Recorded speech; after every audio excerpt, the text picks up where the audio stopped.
Hey guys, this is Kendra with the Pages Media again.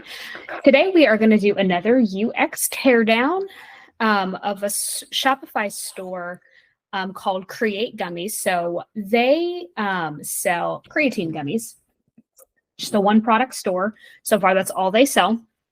So I thought it would be fun today to just do a quick high level overview UX teardown of their store. Okay. So in looking at this, first, I love their branding. The color is really bright. It's really fun. And immediately I know what they sell. So that should happen within like probably about 30 seconds of entering a website. You should know who they are and what they sell. And that's pretty obvious here immediately upon entering the page. A positive thing, so they used orange, which because it can be kind of difficult from an accessibility standpoint, but the font is large enough here that it wouldn't create any accessibility issues. So that's good. So we've got a pop-up here of quick facts. There's a fair amount of time after entering the store, probably about a minute. So I don't know that I love a pop-up for quick facts because it feels like I can probably access them in other parts of the website. It seems a little bit intrusive. So another thing that I noticed, pros and cons just from being on the homepage here, is they've got this slider bar up here. And it looks like it's just different, like positive attributes of using the gummies.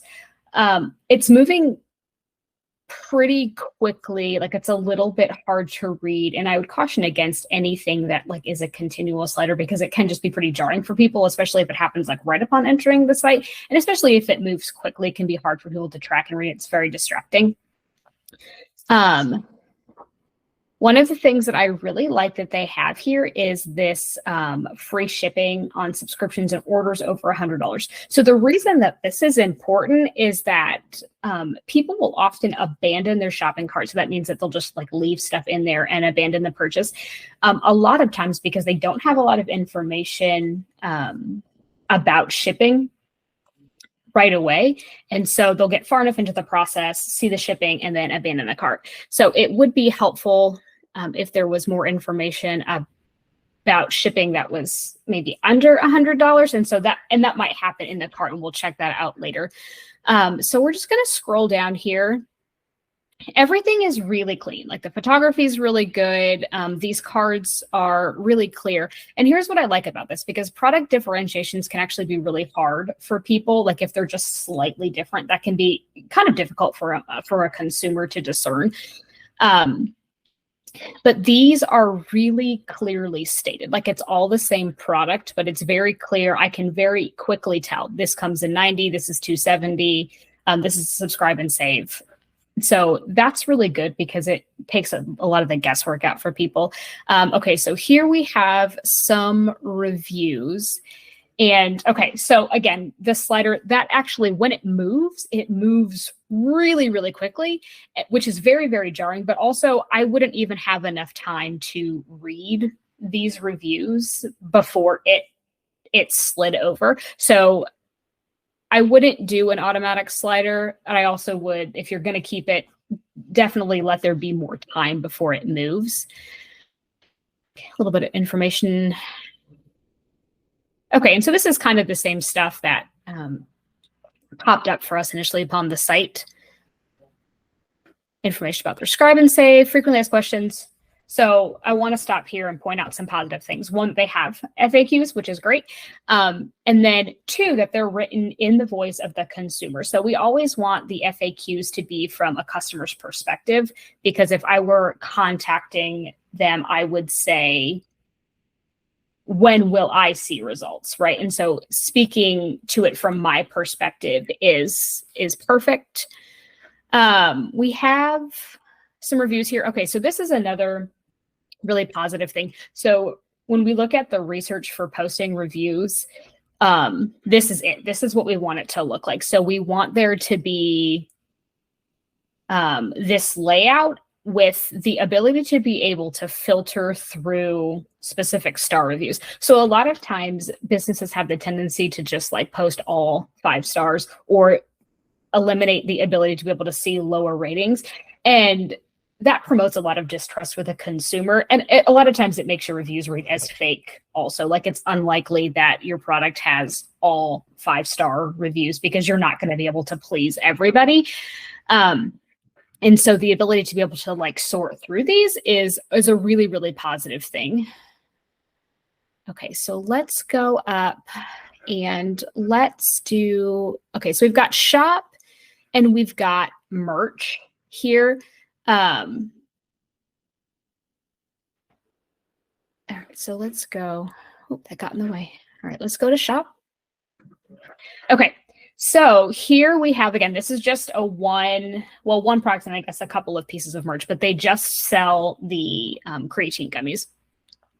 All right, so let's scroll down and look at this product page. Okay, so we have ingredients in a collapsible card. Again, this is great. Anything that is related to food should always have ingredients listed on the website. And they have instructions too, which I see a lot with like food products or vitamins, which is good. I think it's good that it's under ingredients because I think that's going to be the first thing that people look at.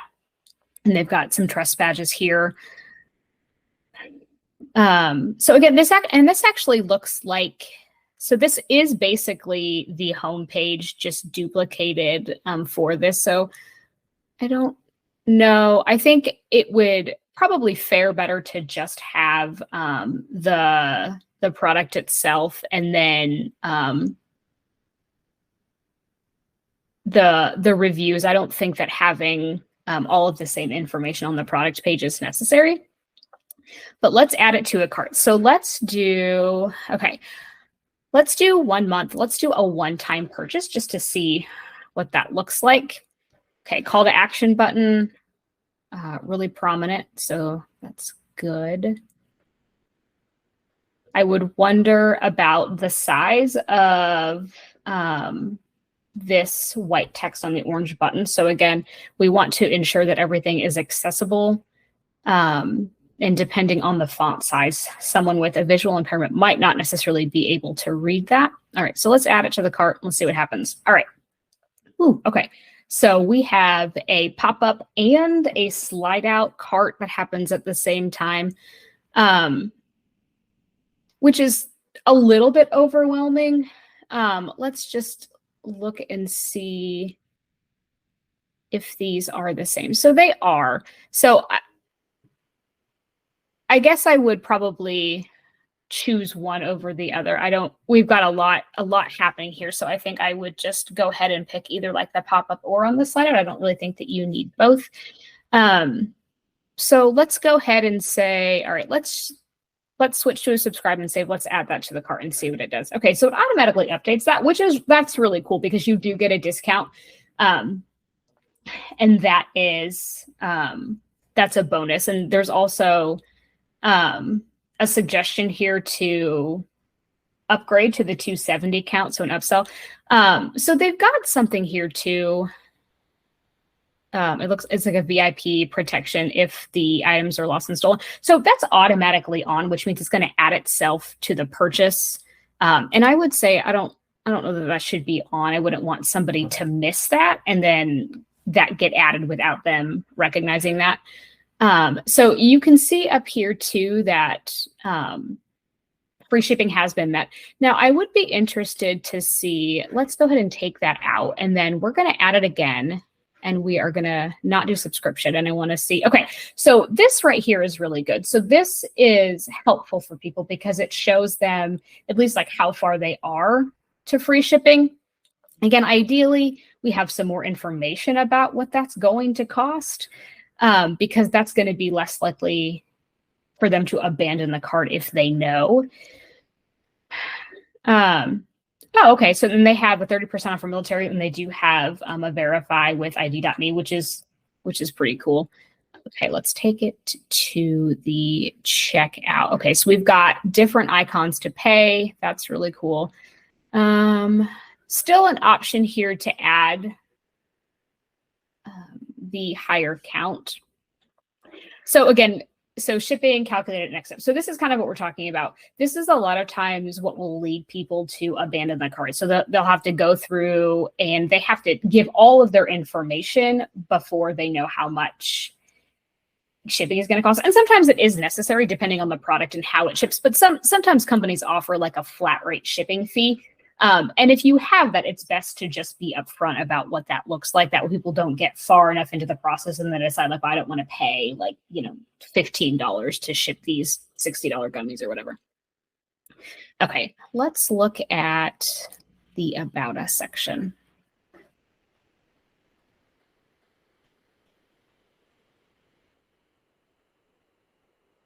So this is a very clean layout. It gives information about their product, but it's also written in very conversational language, which is really good. That appeals to consumers. Okay, let's see. So they have a newsletter sign up. So each month we'll share 1 or 2 pieces of health and wellness related content that we think you'll enjoy, as well as keep it. Okay, so pretty clear on like what I would be signing up for. So the copy's really clear. So when I click sign up, okay, so here's something noteworthy in that it makes it seem like I'm signing up for a newsletter. And it essentially, I guess, it says sign up for emails and text, but this is promoting a discount, not necessarily a newsletter. And so it's not necessarily a problem just so much as that like communication is pretty inconsistent. Like I think I'm going to give my email for a newsletter and then immediately I'm prompted to give them 2 pieces of information for a promo code. And so I think that that's just maybe a little bit misleading. Like I would probably correct that so it's a little bit more consistent. They have links to socials. So the big thing about linking to socials is you want to make sure that if you are linking to a page that you're active on that page. So if your business has a Twitter account, but you haven't posted on Twitter in like a year, you don't need to have that link out because you only want it to go to pages that you are actually active on, not that you just have an account for. And so that's just kind of a piece of information about that. They do have a blog, which is great. And it's updated, which is even better. Seems like they post pretty regularly about that, which is great. So this content is really, really helpful from a search engine perspective as well. And so they have some merch. Let's go check that out really quick. Some sold out. Okay. Looks like they sell 2 pieces of merch outside of just the gummies. I think I would have some sizing information for anything that you're going to wear. So sizing is obviously super complicated across brands. So anytime that there is going to be something where it's going to require a fit, then it's a good idea to have information about that. So, and this is what I was talking here about with the product page for the gummies. So the merch page, so the sweatshirt and the t-shirt has just like a standard product page with reviews specifically for that. Whereas the page for the gummies was actually like a duplicate of the home page just with the product on top. So I think it would be better to transition the gummy product page to something like this. We want to make sure that all images have alt text that helps those with a visual impairment, and it helps so screen readers when people are using a screen reader or other accessibility software, it reads to the consumer what the picture is. Otherwise, it skips it altogether. But overall, I like this site. It's very clean. It's very simple to use. So the call to action buttons are large. It's always really clear for the most part what I'm doing, and it was really easy to find what I was looking for. So overall, I really liked it. I like the branding. I like the colors, and so this is a great site, and it might be a good product to check out. All right, guys. Well, thanks for joining me today, and we will see you next time.